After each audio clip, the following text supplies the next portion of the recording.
Hi everyone, हम देख रहे हैं क्लास 12 की पॉलिटी की बुक का चैप्टर नंबर 2। तो हम इस पे पढ़ेंगे चैप्टर नंबर 2 जिसका टाइटल है era of one party dominance. इस पीरियड में क्या होता है, इंडियन नेशनल कांग्रेस जिसको हम आईएनसी के नाम से भी जानते हैं, उसका पूरी तरह से डोमिनेंस हम रहा है। स्पेशली बहुत सारे रीजन है, जैसे कि legacy of the freedom struggle.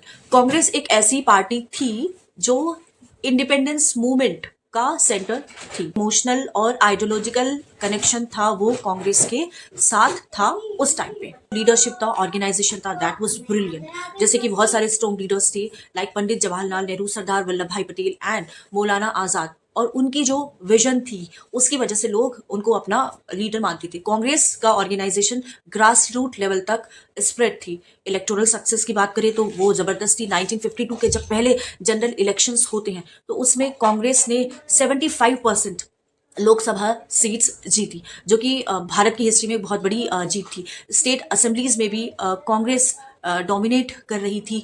Week opposition था उस टाइम पे, क्योंकि कोई नेशनल कोई ऐसी पॉलिटिकल पार्टी नहीं थी जो कि कांग्रेस को टक्कर, ठीक है। और लेकिन ऑपोजिशन पार्टीज के पास इन सब चीजों की कमी थी। अब बात करते हैं चैलेंजेस एंड क्रिटिसिज्म क्या है वन पार्टी डोमिनेंस के। कुछ चैलेंजेस भी होते हैं, कुछ क्रिटिसिज्म भी होते हैं, जैसे कि लैक ऑफ स्ट्रॉन्ग ऑपोजिशन। हम जानते हैं कि वन पार्टी डोमिनेंस में स्ट्रॉन्ग ऑपोजिशन नहीं होती। डेमोक्रेसी में मल्टी पार्टी सिस्टम इंपॉर्टेंट होता है, राइट। बट इस पीरियड में क्या होता है कि कांग्रेस की हगमनी थी एंड सेंट्रलाइजेशन था पावर का।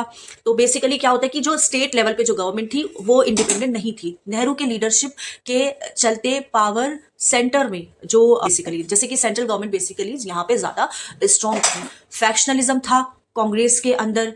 कांग्रेस के अंदर इंटरनल कॉन्फ्लिक्ट्स हो रहे थे और फैक्शंस शुरू हो गया था, राइट। रीजनल, अगर हम देखें रीजनल एस्पिरेशंस की, उनको वहां पे इग्नोर किया जा रहा था। स्टेट्स के रीजनल एस्पिरेशंस कभी कभी सेंट्रल गवर्नमेंट की पॉलिसीज से क्लैश कर रही थी, ठीक है। उसके बाद थर्ड जो यहाँ पे कांग्रेस को वीक करता है वो होता है लैंडमार्क डेवलपमेंट्स। 1947 से 1967 के बीच में कुछ इकोनॉमिक पॉलिसीज आती है। नेहरू का जो सोशलिस्ट मॉडल होता है, 5 साल का बेसिकली क्या करते हैं, प्लान बनाते हैं और वो प्रैक्टिस करते हैं मिक्स्ड इकोनॉमी को, फोकस करते हैं इंडस्ट्रियलाइजेशन पे एंड एग्रीकल्चर पे भी, क्योंकि अलाइनमेंट मूवमेंट की शुरुआत हुई थी कांग्रेस के टाइम पे। सोशल रिफॉर्म्स भी काफी देखे गए, जैसे कि फोकस बहुत रहा एजुकेशन पे, हेल्थ पे और अनटचेबिलिटी पे। तो अनटचेबिलिटी के खिलाफ भी कुछ बहुत सारे लॉज भी कांग्रेस के टाइम पे बने थे।